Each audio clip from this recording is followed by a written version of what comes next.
শেখ হাসিনাকে দেশ ছেড়ে চলে যাওয়ার সুযোগটি দেওয়াটা আপনি কিভাবে দেখেন? এবং একই সাথে আজকেই কিন্তু ট্রাইব্যুনাল প্রসিকিউটরকে বলেছে যে মামলার তদন্তে মানে দেরি হচ্ছে এবং সেই ক্ষেত্রে তাকে প্রশ্ন করেছে। এবং এই মামলা দেরি হওয়ার পেছনে আসলে বিচারটা দেরি হওয়ার পেছনে যে কারণগুলো সেগুলো কি? আচ্ছা, প্রথম কথা হচ্ছে শেখ হাসিনা পালিয়ে গেছেন। তিনি ওই সময় গ্রেফতার হলেই সবচেয়ে ভালো হতো। কিন্তু পালিয়ে গেছেন এটাও আমি মনে করি যে মানে খুব খারাপ না। কারণ হচ্ছে বাংলাদেশের ইতিহাসে এরকম স্বাধীন বাংলাদেশ ইতিহাসে কোনো স্বৈরশাসন আমরা দেখেছি। কিন্তু পালিয়ে যাওয়ার ঘটনা কিন্তু আর নাই। ফলে এটা একটা অনেক বড় এবং এত নিকৃষ্ট একজন ফ্যাসিস্ট শাসককে বাংলাদেশের জনগণ পালিয়ে যেতে বাধ্য করেছে। এটাও কিন্তু একটা বড় ঘটনা।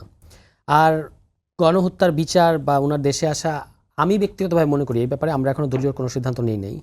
এই যে জাতিসংঘের মানবাধিকার যে রিপোর্টটা এসেছে, এই রিপোর্টের কিন্তু খুব পরিষ্কার করে বলা হয়েছে যে এখানে ক্রাইমস এগেনস্ট হিউম্যানিটি সংগঠিত হয়েছে। ক্রাইমস এগেনস্ট হিউম্যানিটি হচ্ছে জেনোসাইডের ঠিক পরেরই ধাপ। এবং বলা হয়েছে অনেকগুলো মানবতা বিরোধী অপরাধ সংগঠিত হয়েছে যেটা আসলে আন্তর্জাতিক অপরাধের শামিল। এভাবে একদম এভাবেই বলা হয়েছে। এবং ওই যে আপনি তাজুল সাহেবের কথা বললেন, উনার যিনি প্রধান উপদেষ্টা বা উপদেষ্টা এরকম টবি ক্যাডম্যান, হ্যাঁ, উনি কিন্তু বলেছেন যে শেখ হাসিনাকে আন্তর্জাতিক অপরাধ আদালতে তোলা দরকার। আমার ব্যক্তিগত অভিমত হচ্ছে, আপনি দেখেছেন কিছুদিন আগে ফিলিপাইন্সের দুতেরতে তাকে কিন্তু গ্রেফতার করা হয়েছে। এবং সিম্পলি কী কারণে? মাদকের বিরুদ্ধে যুদ্ধ, উনি ভয়াবহ ম্যাসাকার করেছেন। শেখ হাসিনা এরকম ম্যাসাকারের একাধিক, এবং শেখ হাসিনা নিজেও মাদকের বিরুদ্ধে যুদ্ধ আসলে করেছেন। আর অন্যান্য ব্যাপার তো আছে, জুলাই হত্যাকাণ্ড এবং অন্যান্য। শেখ হাসিনার সবচেয়ে মানে বেস্ট পোয়েটিক জাস্টিস হবে যদি আমরা তাকে আন্তর্জাতিক অপরাধ আদালতে তুলতে পারি।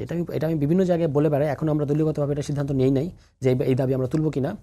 কিন্তু এই যে জেনজি বলি আর যাই বলি, এই প্রজন্মের একটা বড় গ্লোরি কি, তারা 5 অগাস্ট সংগঠিত করেছে এবং শেখ হাসিনাকে পালিয়ে যেতে বাধ্য করেছে। কারণ আমরা যদি দ্বিতীয় একটা গ্লোরি হতে পারে যে আমরা যদি ইন্টারন্যাশনাল প্রেশার ক্রিয়েট করে ইন্ডিয়ার উপরে, যদি তাকে আমরা আন্তর্জাতিক অপরাধ আদালতে সোপর্দ করতে পারি, এবং তার তখন এই যে আপনি দেখছেন বিচারের ঢিলেমি একটা ব্যাপার আছে, আমাদের তো অনেক ঘাটতি আছে তখন। আর এবং আমাদের একটা টেনশন আছে, একটা এই প্রজন্মের একটা ট্রমা আছে, আপনার যারা অভ্যুত্থানে অংশ নিয়েছে, যে এই সরকার চলে গেলে আর বিচার হবে কিনা।